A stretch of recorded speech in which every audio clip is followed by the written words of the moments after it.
Galera, saiu aí um gameplay, né, de Black Myth Wukong, né? Um jogo aí muito aguardado por vários players aí, vários gamers, né? Então vamos ver como tá aqui, vamos dar uma analisada nesse gameplay, né, de Black Myth Wukong. Vamos lá.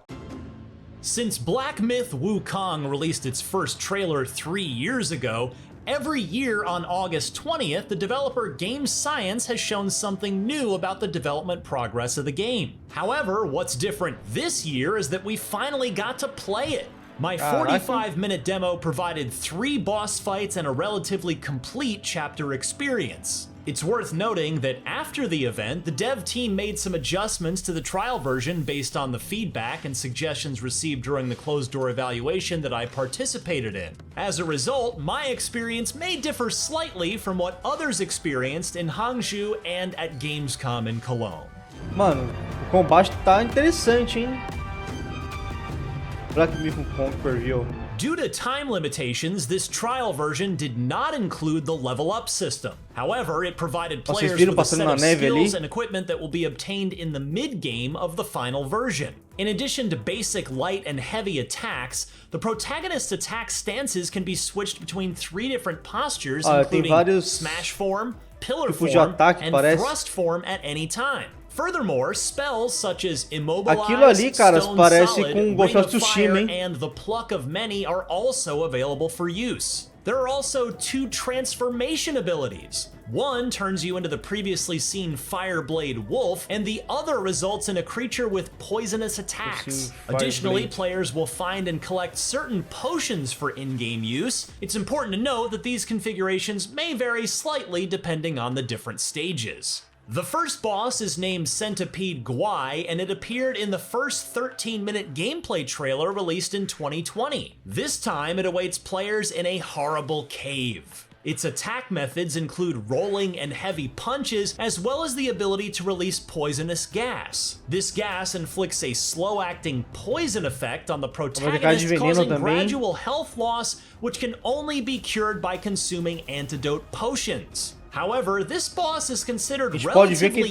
easy overall in terms of difficulty for this trial version. After becoming familiar with its attack patterns, most players should be able to defeat it easily. The second boss is the Macaque Chief, as seen in the Snow Mountain of the 2021 trailer. This time, players can experience the sequence just as it was shown. You can observe how the protagonist's movements and combat in the snow-covered terrain dynamically affect the accumulation of snow in real time. This battle also holds a secret. If the Macaque Chief's health is reduced to half within a certain time, it triggers his second phase. To encounter the monkey with wings, the protagonist needs to venture deeper into the scene. In this state, the monkey's aggression, attack range, and attack patterns all increase significantly. It gains the ability to launch aerial assaults against the player, making for a thrilling and intense encounter. The third boss is the Tiger Vanguard, who appeared in the 2022 trailer. This time, the Tiger Vanguard awaits players as challenges in a blood pool in a temple.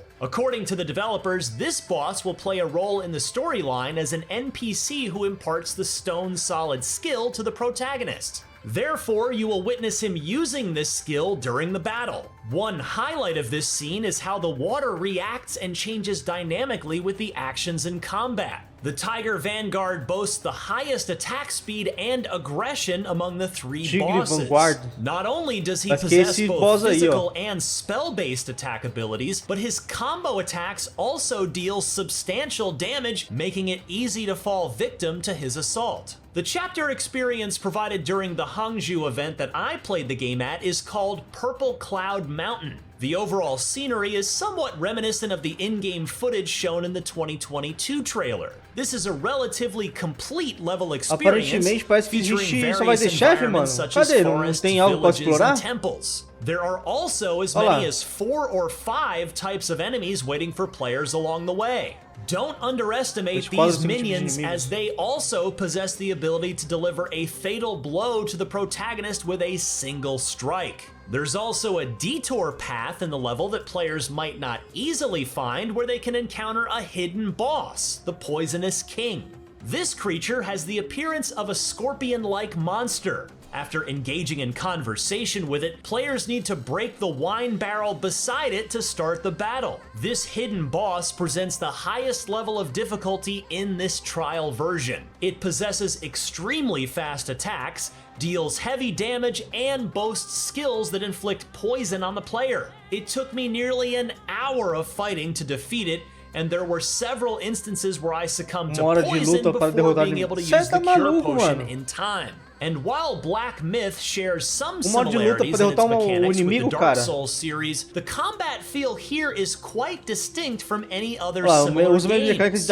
In my opinion, this distinction arises from the fact that in other Souls-like games, players typically wielded weapons like swords or axes, with the grip at the weapon's end during combat. However, in Black Myth Wukong, the main weapon is a staff, primarily held in the middle. The grip on the staff changes according to different moves, creating a varied rhythm and action, even changing the length of the staff in combat. The impact feedback from the staff striking enemies is quite distinctive as well. Coupled with the support from the spell system during combat, Black Myth Wukong stands apart as an action RPG with a unique feel, differentiating itself from other ARPG and action games that have come before. Ultimately, despite developer Game Science providing a substantial amount of gameplay content in this trial version, there are still numerous questions waiting to be answered. For example, whether the protagonist possesses any other weapons, how the level up system works and what the skill tree looks like, and how many transformations and spells are available. All of these questions can only be answered once the game is finally released. Speaking of which, Black Myth Wukong is currently scheduled for release in the summer of 2024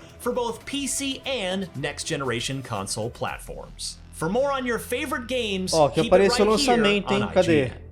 Vou voltar aqui para ver. PC and next generation o lançamento vai ser para 2024 e para PC e para as plataformas de nova geração, caras. Infelizmente só nova geração, hein, mano. Mas é isso aí, galera. O que vocês acharam de Black Myth Wukong? Deixem nos comentários aí, vocês vão jogar esse jogo, né? Caras, conforme for saindo mais coisas, né? Sempre quando for fazer alguma análise de algum jogo, eu vou estar deixando também a mídia física do jogo, tá? Na descrição para vocês comprarem, beleza?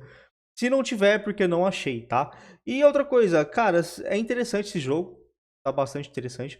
Porém, é mais um Souls-like, parece, né? Mas deixem aí nos comentários o que vocês acharam. Vai ser um Souls-like? Vocês vão jogar? Vocês pretendem jogar? Tão ansiosos para jogar esse jogo ou não? Beleza? E no mais é isso. Valeu!